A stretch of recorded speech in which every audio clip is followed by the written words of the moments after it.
Riders Block is presented to you by Sandia Sportsbook, where sports fans go to drink, dine, watch, and win.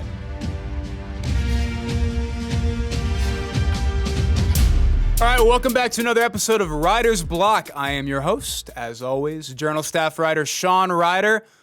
Been a minute since I've been in the studio. I don't think we've done a pod since the lead-in to the Rate Bowl, and even then that was a little pod I did in the home studio in Michigan. So nothing as fancy as this, but it is always great to be back in the studio. Just me today. We're going to kind of run through a couple things, a couple thoughts I have about the last month or so for UNM football from when the clock hit 0 at the Rate Bowl in Phoenix. Obviously a 20-17 overtime loss for New Mexico against Minnesota to where things are now in terms of some of the coaches that they've added to fill some gaps and some of the players they've added via the transfer portal. Actually have a lot of thoughts about this transfer portal class. But before we get into all that, I do always want to thank our sponsor, Sandia Sportsbook. They've been a great sponsor for this podcast, Jeff Grammer's podcast, Talking Grammar, my colleague, Jeff Grammer, I should say, and our weekly live show that we're still doing. Not always on Tuesdays this time of year because of the basketball schedule. Grammer, it changes every single week for him. So we try and find, just random days, usually Wednesday or Thursday, where we could try and work something out. But we are still doing the weekly show. I actually just finished up with one of them today. So I encourage you guys to, as always, keep tuning in those shows, keep engaging. We love the engagement. And it just makes the show, frankly, so much more fun to do.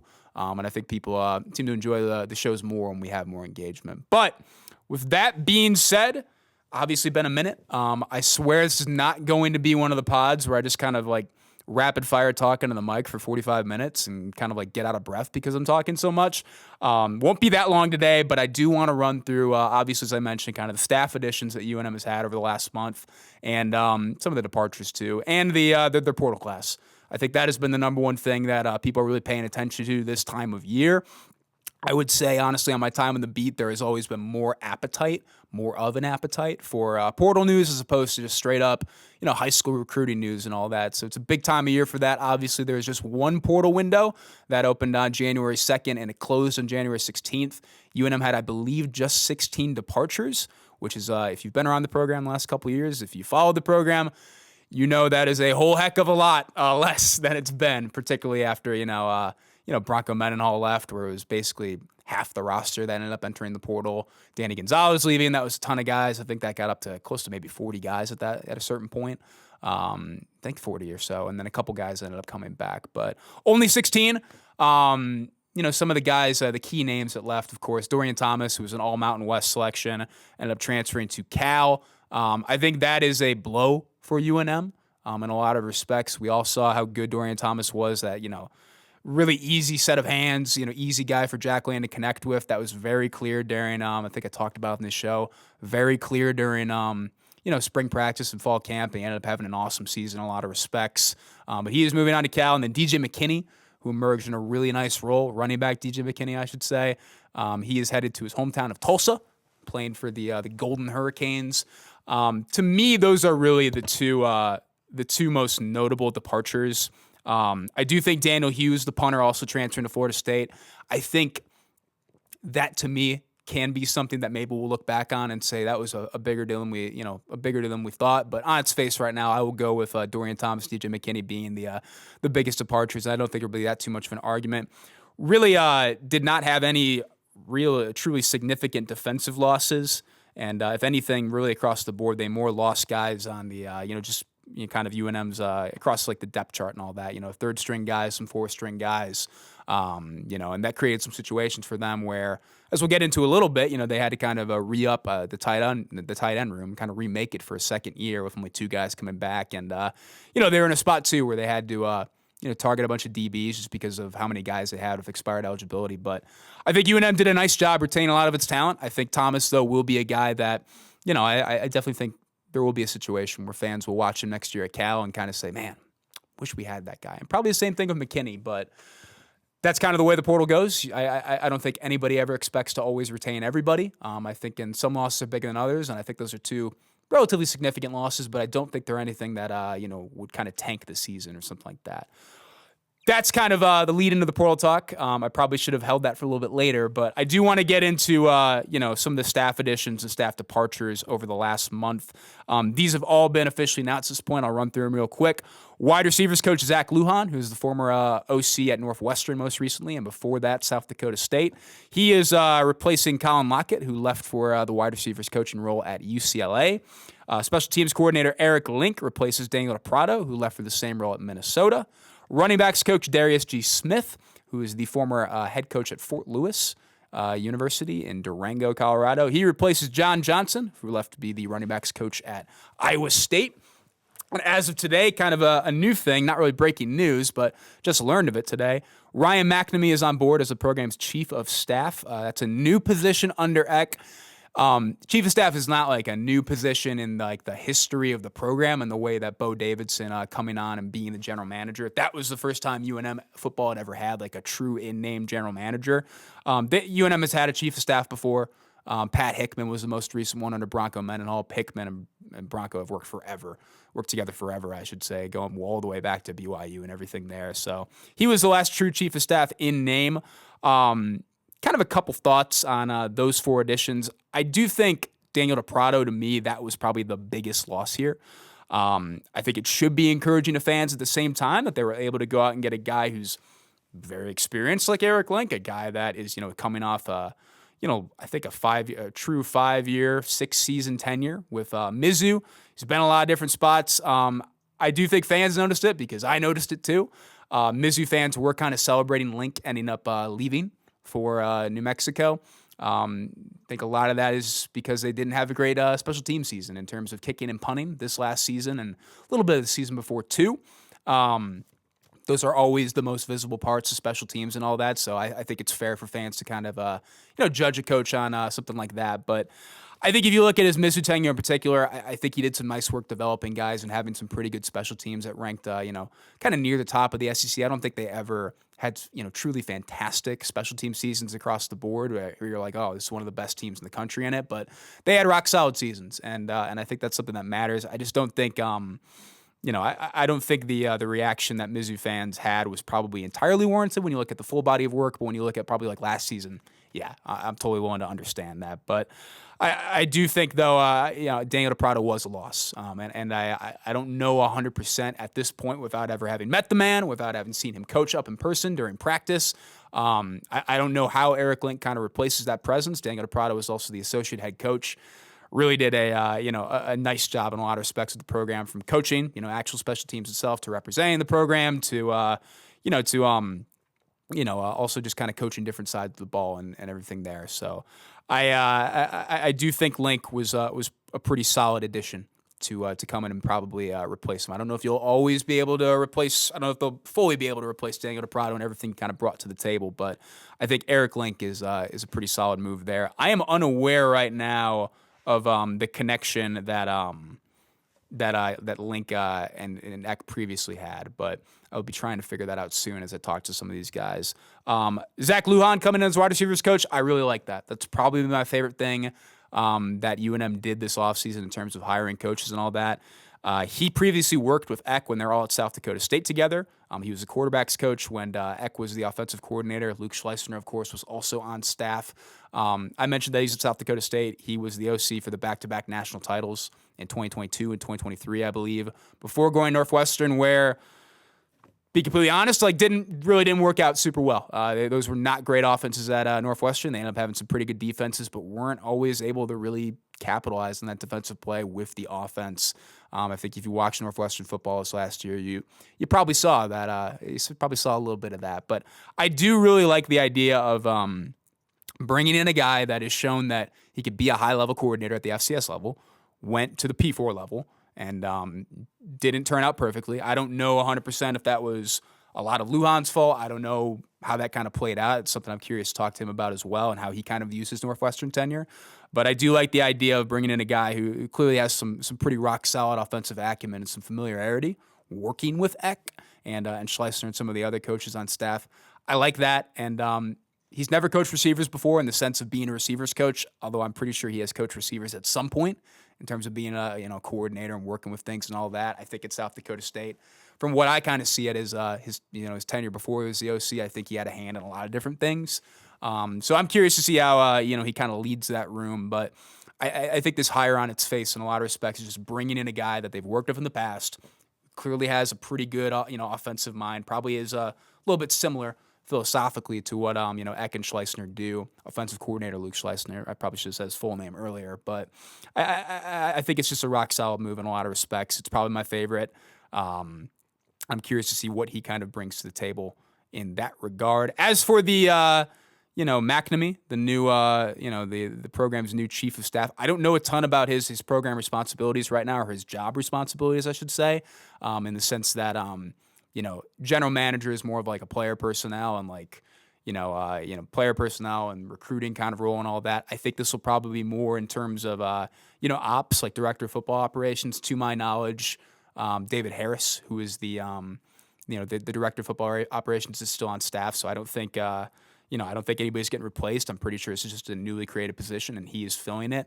I'm curious though to hear about some of the details that of Ryan's position and what he intends to bring to the table. He's a guy that he comes from UCLA. I believe he did 4 seasons at UCLA in a couple different roles, and then he worked previously at UNLV under of all people, current New Mexico State head coach Tony Sanchez when he was the head coach for the Rebels. Worked at Cornell, and then I believe he worked at Miami in the early 2010s. I have not looked that far back in his bio, so I can't give you information about his earlier career. But definitely a guy that's been around a lot of different programs with different challenges and different stuff going on there. So curious to see how Eck and him linked up. But with that being said, I think if you're tuning into this, you probably want to listen to me talk a little bit about the portal, probably more than staff additions, and what I think of adding a chief of staff on board and all that as well. Let's kind of get into this. I do have a couple kind of big picture thoughts in regards to how things have gone with the transfer portal for UNM. We talked about the departures. I talked about the departures earlier and all that as well. I really didn't think they had a bad transfer window in terms of the guys that they lost. I think really the 3 key guys there are Dorian Thomas, DJ McKinney, and oh my gosh, Daniel Hughes, the Florida State punter, who's UNM punter that's going to Florida State. So I didn't think they got gashed there in the way that UNM previously has. In a lot of respects in terms of just the scale and scope of guys leaving, like huge numbers. And I didn't think they, to lose one true starter and then a guy who basically was kind of a starter in DJ McKinney and then Hughes also a starter. I just don't think they got decimated. And I think it's always overwhelming to a certain degree if you're a fan when you just see like that week where you always see all these announcements and all that. And this, I don't think, the departures ended up being that overwhelming in a lot of respects. But in terms of the guys that they ended up getting, the kind of big picture thought that I kind of have is that I don't know if I would have faulted any fans for, as of, last Friday. I don't think I would have faulted any fans who were looking at UNM's portal class when it was only, I think only about 18 guys or so, and saying like, this is a solid class, but it might be a little underwhelming. I don't know if I wouldn't. UNM was filling needs, throughout the transfer cycle in terms of they needed to get more corners on the board. They got a lot more corners on the board. They needed to get more tight ends because they lost so many tight ends. They got tight ends. They addressed needs, but they didn't. I don't know if they, really had any guys that truly wowed you. Joey Olsen, the tight end, former 4-star from USC, him coming up as a young guy. I think fans were excited about that. Clay Martineau, a former 4-star linebacker from Boise State. I believe he was a top recruit in the class 2024 for Boise State. I think those guys were people that were players that fans got excited about, but I don't know if it really got taken to another level or anything like that. This is a program that has secured former 4-stars in the past. I don't think it's been 2 in the same portal class, but these were also guys that, weren't like day-to-day like starters or regular contributors at their schools. And I think when they added UNLV wide receiver transfer Troy O'Meara and Oregon transfer quarterback Luke Moga, that to me is when kind of the tenor of this portal class changed. Because all of a sudden you have a really solid, rock-solid portal class, and then you dump those guys on top, both former 4-stars. O'Meara, a guy who was a contributor for a college football playoff team, in the year they went to the playoff and the year before, had a really, really nice season at UNLV, big dude, very talented receiver, can make contested catches, can make legitimate highlight reel catches. I highly encourage you to go pull up his YouTube and look at some of the stuff he was doing at UNLV and Arizona State, because it is a really, really fun watch. To get a guy like that in the fold, when I'll touch on this in a little bit, but there probably wasn't I don't know, I don't want to say a lack of confidence, but maybe not like, a real true confidence that it was going to be a potent wide receiver group. To get that guy in there and then also have, a former 4-star quarterback, a dual threat quarterback, a guy that, who wasn't playing at Oregon because he was sitting behind a guy that, probably could have gone to the NFL draft this year, is obviously coming back. To get those guys on top of UNM's, portal class, get them to 20. They ended up signing another offensive lineman, so 21 total as it stands right now. That, to me, it just changed the tenor of the portal class in the sense that it addresses two kind of interesting conversations with this football team in terms of, I think if UNM kept had like a pretty solid portal class and all that, I think people would have still been excited for the team, but I don't know how much the excitement would have waned or, how fans would have felt in the sense of, hey, you just had a 9-3 season. You just had an awesome year. You're expected to compete for a league title in the new look Mountain West, but maybe it doesn't feel like you kind of upgraded at positions and all that, or taking advantage of the momentum from that 9-3 year to really get guys that maybe you weren't getting in the past. To get Moga and Omier, those feel like guys that kind of fit the bill of guys that they probably weren't going to get in the past, but because of the success that they've had, the track record they've put on, the track record they've had in the past, but also, this one big 9-3 year, 9-4 year at New Mexico. That, to me, those guys are very representative of that. And the conversations that you kind of talk about those guys is that, for me, I addressed a little bit earlier. I had been kind of pounding the drum for UNM to try and get, at least another receiver, probably, hopefully, a wide receiver one, like that, a guy that can fit that kind of mold. Keegan Johnson was awesome in a lot of respects last year with UNM. He carried a lot of the load. He finished as a team's leading receiver. And he was the one guy that I felt probably could really consistently get open and figure things out and be a real down the field threat. The rest of the receivers, Rube, wasn't always the case, and that's something that, Jason Eck talked a little bit about after the Rate Bowl, in the sense that, they kind of needed guys who could get more active in man coverage, get loose and make things happen, be a real problem for other teams to kind of man up and defend. And, if they brought back, and there's nothing against these players. They brought back Sean Miller, Ziel Smith, Cater Job, who was hurt, but he's coming back, and I think will play a role in that receivers room. And then, the rest of the guys in that room who didn't play a whole lot, if at all. And then, the 4 freshmen, guys like Messiah Mingo, stuff like that. You probably would have need, for that group to really take a step, you probably would need Ziel Smith to have a really nice year 2 leap, which I think he could still have, but I didn't think it would be smart to kind of pin your hopes for the season on the receiver group of Ziel Smith making that leap. Sean Miller to take another leap, which he had a great New Mexico State game this year, but I don't think he was consistent as fans probably might have hoped. And you probably would have needed one of those receivers to end up playing out and playing a really big role, as a freshman. And that's just a really tough ask. Like, I thought Ziel Smith was going to have a better season than he did as a true freshman. And he really didn't end up having that season. I thought he was physically ready, and I thought his speed would make a difference, and it just kind of didn't play out. That'll happen when you put freshmen in really important roles. Playing college football is really tough. So to me, the fact that they ended up getting Trey Omier, who at 6'4" is, I think, the biggest receiver UNM has had in my time on the beat, biggest pure receiver, I should say, not like tight end or whatever. And then Miles Williams, who was the leading receiver at Eastern Washington, who to me, it sounds a little silly. They do play differently, but if you wanted to compare just like body size and frame and some of the, the catches they like to make, to me, he's a little bit more of a Keegan Johnson type guy. And then you have Miller, Ziel Smith, and, Cater Job. And then those guys who can kind of like figure out their roles and like develop and hopefully take the jumps that I know they would like to and that fans would like to, but without the pressure of the wide receiver group is kind of like relying on these guys to really make that jump and get to the next level. That to me is huge. And I didn't have a lot of confidence in that group the way it was to add a guy like Omier, former 4-star recruit who played at Texas, who played at Arizona State, who probably could have been the number 1 guy at UNLV this next year if he ended up coming back. That to me just feels like a major win in a lot of respects. And probably to me, the most significant win UNM had of this portal cycle. I give a lot of credit to UNM for making it happen.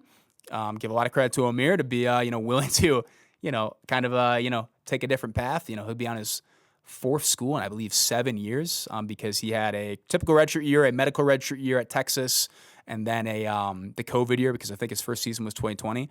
So his Texas tenure kind of set up this very long college career. But yeah, I think UNM kind of hit it out of the park in terms of making that addition. And I don't want to undersell Miles Williams either. I think Williams is a guy that, the way I'm kind of seeing him play, we'll see what happens during spring practice and fall camp and all that. But to me, he's a guy that, honestly, I could very well see him playing a pretty nice role in this team too. But I think Amir is the real prize of the group right now, and should be treated as such. The other conversation, I remember doing the live show with Jeff Grammer after the Rate Bowl, where I was in an Uber from Chase Field back to my hotel to pick up my bag, and then back to Phoenix Sky Harbor Airport and all that as well. I remember the amount of questions we got about Jack Lane, and if anything was wrong with Jack Lane, and why Jack Lane didn't have the game that I think fans or coaches or even Jack Lane kind of hoped he would have. There was a real sense of Jack Lane, not a real sense. You look at the numbers, you look how he played. Jack Lane did not play awesome in that game. We come to find out after, of course, and UNM came to find out after, that he got a little cleanup surgery on his right arm, right elbow. If you remember, you recall, he missed pretty much all of spring practice, all but one session of spring practice because of a kind of a nagging elbow thing. They just wanted to rest. They didn't get surgery then. They ended up doing the cleanup surgery, went in, and ended up finding out that, he had a torn tendon in his right arm, his right elbow, and all that as well. I don't know the exact specifics of the injury and all that, but that's just what I've been told from head coach Jason Eck and all that as well. And he really had been kind of playing with that for the second half of the season, potentially a little bit more. Jack Lane is going to most likely, from what I kind of understand about this injury, he's probably going to miss much of spring practice and maybe all of spring practice and all that. Now, he's a guy who knows this offense well enough where missing spring practice probably shouldn't be that big of a deal.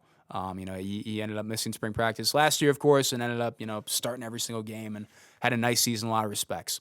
But I think the thing that you remember about that whole session was that spring practice where Lane missed, all that opened the door for James Lobstein to get a ton of reps as kind of the de facto QB1 with Lane out. They were at a point it was only James Lobstein was QB1, and then Gabriel Mochenbacher was QB2, and that was it. Those were the only guys that they had by the end of spring practice. And with Toa Fave, who was an incoming freshman, he was coming in, wasn't with the team yet, and that was it. It got a ton of reps for Lobstein, and Eck kind of said, over the summer, he said, I think there's going to be a quarterback competition, a 2-horse race between Lobstein and Lane. Lane ended up winning the job during fall camp. I do think we're probably, if you're UNM and you're looking at this, I do think they're probably heading for a similar situation with Luke Moga coming in. And I think there's probably going to be a world, more likely than not, where Moga comes in. And I think compared to the other quarterbacks on board right now, I think he is the guy that's going to be kind of QB1 for the spring if Jack Lane is out. And I think he presents some really nice things with his skill set. He's a really, really fast quarterback. I don't know if he's faster than Toa Fave in that room right now, because Toa Fave is really stinking fast. Eck said Fave is probably the fastest quarterback he ever recruited, but he really, really fast dude, really good athlete, and I think he's going to get a lot of run in the spring if Lane is out, and I would have a hard time seeing UNM not kind of having that quarterback competition setting in fall camp and all that as well. And that, I think, will be really interesting. Lobstein, I think it was pretty impressive how he made a battle of it during the quarterback competition without having as good of a feel for the offense as Lane did. I do think Mogan will probably face something a little bit similar. But Mogan to me was as good as Lobstein was in his kind of a niche, running the ball, heavy run and all that role last season. I do think Moga is a guy that presents a little bit more and can really make some stuff happen. So I think that's something that kind of becomes one of the main storylines for this team, during spring practice and heading into fall camp. We'll see exactly how it plays out. maybe Lane doesn't miss all spring practice. Hopefully he gets back, sooner rather than later. Maybe Moga does not have the spring that I think, we're all kind of penciling him to have. These things do kind of happen. Cole Welver was a guy last year. Cole Welver, by the way, transferred to Southeastern Louisiana, so he was another guy that ended up leaving. He came in the summer, and there was maybe some questions that I kind of heard from fans about, can this guy, he's got an electric arm, can he compete for the starting quarterback competition? And it ended up being where his arm was awesome, but he really didn't have the best grasp on the offense, and you could see that in practice, and that's why he kind of was the third string for the the rest of the season. But Moga, I think, is kind of a big just win overall for UNM in the sense that if Lane is able to start, then you have a really, really quality backup. If Lane is not able to go and it's quarterback competition, then you ended up adding a guy who is a former 4-star recruit who I think just wanted to play more, didn't want to sit behind Dante Moore and then Dylan Raiola at Oregon. So that, to me, those two things, Luke Moga, Trey O'Meara, big picture, I think they changed the tenor of the portal class. And good on UNM for getting them. A couple other guys I do want to touch on. I mentioned that UNM just simply needed to get cornerbacks. Cornerback injuries didn't quite burn them this year, but Abraham Williams, he missed a lot of time. John Johnson, I think, was the one guy that really stayed steady and healthy throughout the entire season. But UNM took some real injuries, its top 4 corners last season. So that was something Jason Eck talked about earlier this offseason, right before the Rate Bowl. When the portal opens, we want to get corners, and we want to make sure that we're bolstering that depth there. They added, some corners that are pretty intriguing. Kevin Longstreet is a guy that he's the older brother of 5-star prospect Husan Longstreet. Kevin is coming in from USC, where he did not really play. But you throw on some of his high school tape, you like some of what you're seeing there. So that's a guy I'm very interested to see during spring practice. I think my favorite DB they kind of added, though, is a guy by the name of Armani Arnold. Armani with an O. Coming in from Cincinnati. He previously played under Eck at Idaho, and then he went to Cincinnati and ended up playing a nice little bit there. I don't think he was an every game starter by any stretch, but ended up playing a nice deal there. P4 program and all that as well, Cincinnati. I think that's a move that I really like in terms of that, and I'm curious to see how things might shake out in terms of if he's a guy that ends up being like one of UNM's top corners and all that as well, top 4 corners I should say. I think right now on paper I probably would pencil him in that role, but he's a guy I'm very excited to see and in person and get a real feel for the type of player that he is. So in terms of DBs, those are kind of the guys that I'm looking at. In terms of other offensive skill guys and all that. Kiefer Sibley at running back from North Texas. He got a lot more usage than I kind of figured at North Texas this last year, given how they kind of split up running back carries and all that as well. He is a guy that I'm very curious to see how he kind of slots in with the rest of the running back room. I think UNM, this is a question I've been asked. From everything I understand, Scott Humphrey did not enter the portal, and he is coming back next year, so you can rest easy on that. I think the way I'm viewing this running back room right now heading into next season, I think Scott Humphrey is probably going to be maybe not the bell cow or the lead back, but I think he's going to have a pronounced role in the style that Damon Bankston did. But I think Sibley is a guy that probably could be more in that DJ McKinney type role from what I'm kind of seeing there. UNM, I think the running back room kind of played out a little bit of how I expected from spring practice to the season last year. I think Deshaun Buchanan was the one guy who was really the odd man out. I think Buchanan will end up playing more of a role in this running back room as it's currently constructed, but I like what I've seen from Sibley. Cameron Matthews, also another running back ad from Memphis, kind of unproven, just only had that freshman season at Memphis where I think he appeared in like one game on special teams. He's a guy that kind of seems like a little bit of an unknown, and that's why spring practice is awesome. You get to go out and see all these guys in person for the first time and make your own conclusions and get to see these guys do some real football stuff. But Sibley, from what I've seen, I like what I'm seeing there.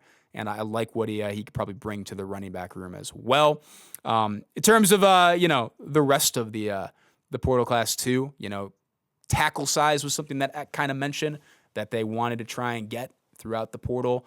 They brought in 2 guys, Cole Millward from Weber State and Ken Murr from Temple. Millward played a good deal at Temple. Ended up, I think per PFF, he was the team's best pass blocker last season.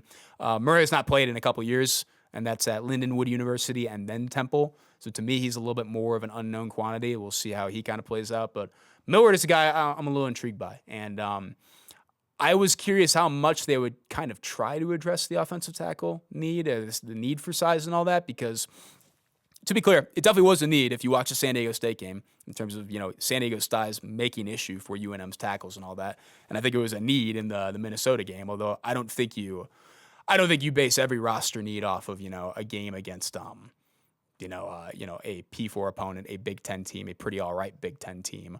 I think you base it more off of who you're going to face in the league and what you can kind of manage and, what were the needs that came throughout more of the rest of the season as opposed to the bowl game. But I do think it was important to get some tackle size in there. Millward is a guy I'm looking forward to seeing. And they do have some big freshmen coming in as well. Freshmen are always a little bit more of an unknown, as I kind of talked about with the receivers earlier, in the sense that some guys like Jay Martasi this last year, you can really step in and do a really nice, do a really good job. And some guys, can't do that. College football is hard to play. It's a whole lot for freshmen to take in. It's a whole lot for, even some redshirt sophomores and redshirt juniors and all that. Some guys don't really get clipping on their careers until late. So we'll see how that kind of plays out there. But right now, I think this is a good portal class. And I think in terms of addressing needs while also raising the talent, raising the talent floor, I should say, of the roster, I think this is probably the best I've seen. Clay Martineau, transfer linebacker from Boise State, former 4-star recruit. He's a guy I'm really, really excited to see come on the defensive side of the ball. See him during spring practice and everything there. That to me would be really intriguing, where you have Jackson Net kind of holding down the Mike linebacker spot. Martineau, who's got a little more length, I think a little more speed and all that. He's a guy that I think could be a pretty rock solid will linebacker. But we'll see how that kind of plays out there. He'd have to end up out playing, probably Mercury Swaim and all that as well. But that being said, those are kind of my ramshackle rambling, whatever thoughts on the transfer portal. I will be writing a little bit more on this in the future. I don't know if the pod will be going to a true weekly schedule like the season. There are some interviews I do want to get lined up for, before spring practice and get them out to you guys. But I think we will have some more pods coming soon. I don't think we'll have as long of a layoff as we did from the end of the season, or really right before the end of the season to now and everything like that. But as always, appreciate you guys listening. I always encourage you guys to, support our other podcasts, support our other work, subscribe to the Journal, support local journalism, and, keep tuning into the live shows Jeff Graham and I are doing. We're really going to try and commit to making it a weekly thing on a year-round basis. And, if you want a question answered from us, that's probably the easiest way, just to tune in on one of those days, follow us for when we're doing the show. And then when we are doing the show, just kind of come in, comment on YouTube or X, and ask us what you want to ask us, because we love the engagement. We love answering the questions. We try to have fun with it. We also try to give you guys the best answers we can as possible. But until next time, appreciate you all listening today, and hope you guys appreciate the thoughts today.